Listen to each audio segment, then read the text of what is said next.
আসসালামু আলাইকুম। আজ শুক্রবার, পবিত্র জুম্মার দিন। তাই আমাদের মাদ্রাসা মনিরিয়া দারুল উলুমের ছাত্ররা খুব মেহনত করে মসজিদ পরিষ্কার করছে। গরম পড়ে গেছে, তাই মাদুরগুলো সব তুলে দেওয়া হলো।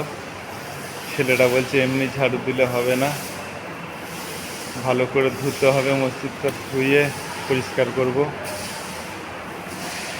অন্তরের সাথে মেহনত করছে ছেলেরা, এদের জন্য সবাই দোয়া করবেন।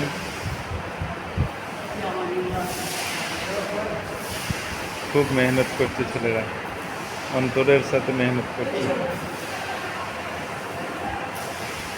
পুরো মসজিদটা ধোয়ার কাজ চলছে।